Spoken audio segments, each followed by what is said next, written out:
Hey y'all, I'm Jade, and welcome to Forest and Freedom. This van may not look like much right now, but she's my home. I actually lived in this exact van for a full year about 4 years ago. I had just gone through a divorce. I didn't have any money, no family, no backup plan, no support system at all.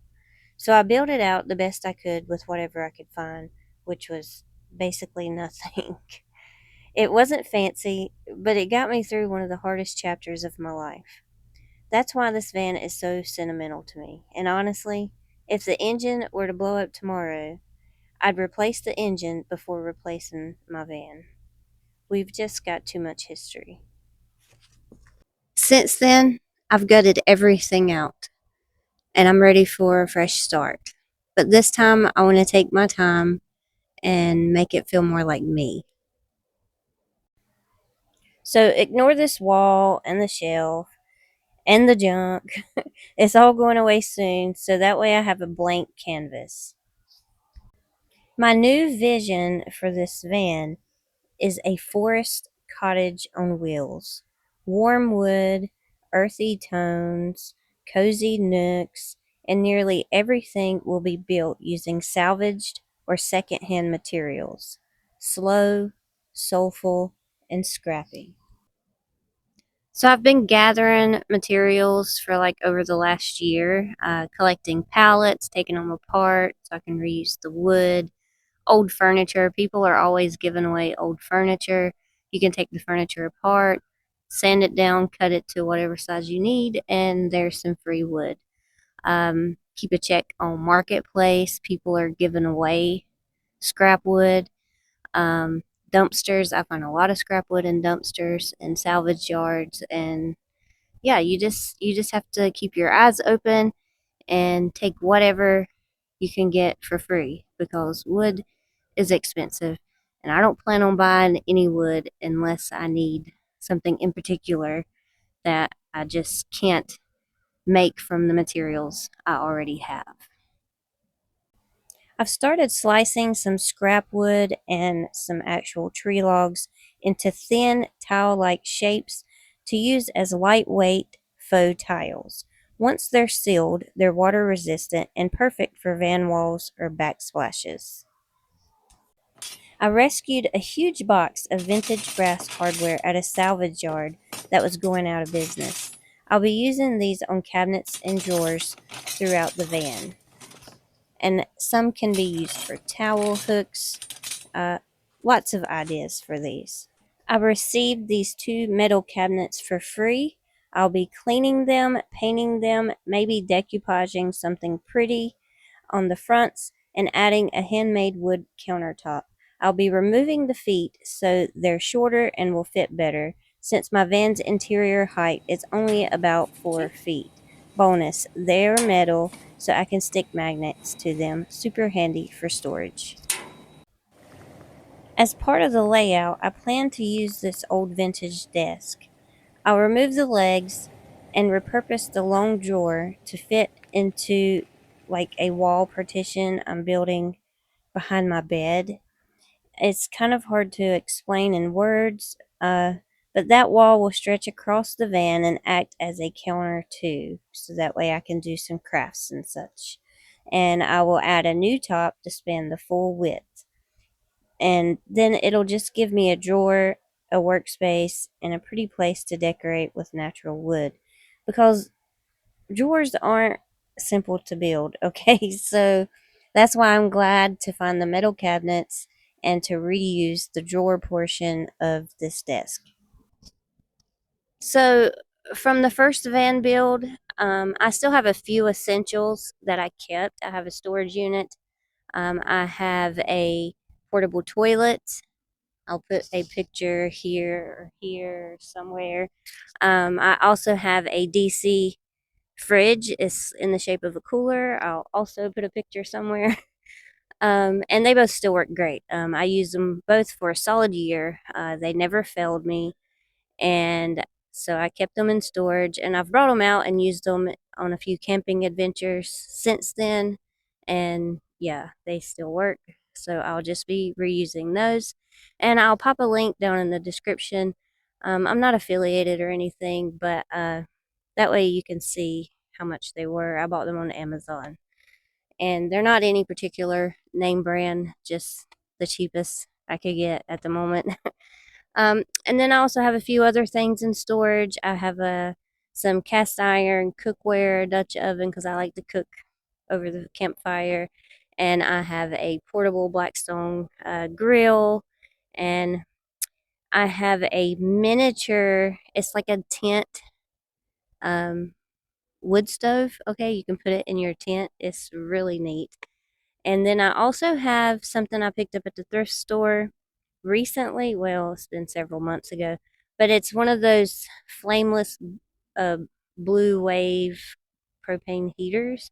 I don't know that I'll use it in here because this is such a small space, but I might fiddle around with it. I will probably have to have someone professional hook that up because I don't want to mess around with propane, and that can get dangerous. So, but yeah, so I still have those things, and I plan in the future to get those items out of storage and do a video and show you what they look like. And I also plan to do a little DIY video on how to build a box for my toilet out of wood and make it all pretty and stuff, because van life doesn't have to be ugly, right? We can still keep things prettyful. So, yeah. Uh, okay, that's it. Okay, so I have like a 100-pound German Shepherd dog. Okay, she's huge and she's very active. She's 3 years old and she likes to go on trips with me. So I plan to remove this seat, okay, the passenger seat, because nobody ever rides in here with me except for her, and this seat is very uncomfortable and she's a little too big for it and she kind of wobbles around. So I plan to take the seat out and I want to custom build like a wooden crate with a platform on top of it, maybe a little padding on the platform, so that when she needs to be safe, I can put her in the crate. And then when she wants to just lay around and chill, she has a little rooftop um, bed on top of the crate. So yeah, because she deserves a special place in here too, right? She don't want to just lay on the floor. And my bed is only going to be about 32 inches wide. So she needs a place to call her own, so she can feel comfortable in here just as well as I would feel comfortable in here. For power, I've got two 100-watt Renogy solar panels, and you can see them up there on top of the van. They really need to be cleaned. I also have a charge controller and an 1100-watt inverter, or maybe it's a converter. I always forget which, but either way, it works. So that's all that matters, right? I currently only have one cheap battery, so I do need to invest in probably two good batteries. I also bought this on Amazon and I will link it in the description. It basically just gives you a way to plug into shore power. So this mounts on the back and it comes through here, and you have two heavy duty plug-ins. So it protects it from the rain and stuff, and you don't have to close a door on a drop cord. Very handy. And I did install all of the solar myself. Um, Even though I don't know much about it, YouTube is a very, very helpful place when you're trying to do things that you've never done before. You can literally type in anything that you want to do, and you will get tons of videos showing you how to do it. And so thank you to all of the YouTube creators out there that share videos teaching us how to do things. A big thanks to y'all. So I don't really need a lot of solar. I didn't even have solar when I lived in here for a year. The solar is a new addition. Um, I had a little like charging box that I charged outside, and it ran my lights and charged my devices when I didn't have like shore power.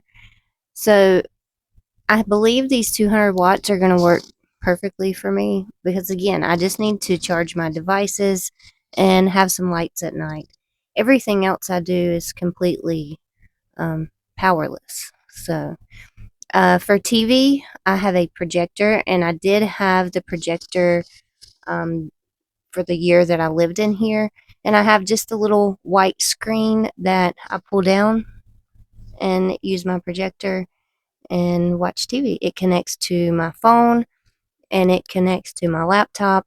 So I really don't see the need to have a bulky TV in here. Um, unless you're just someone that really likes that HD quality, but I really just watched some Netflix movies and YouTube videos, and the projector worked fine for me. So this is it. This is what I'm starting with. A sentimental old van, a bunch of scraps, and a dream to build something beautiful to allow me the freedom to explore the forests, one salvaged piece at a time. This journey is about slowing down, creating something meaningful, and living a life rooted in nature and freedom. So I hope you'll stick around and follow along as I turn this empty shell into my little forest cottage on wheels. Thank y'all so much for watching, and I hope y'all have a great day.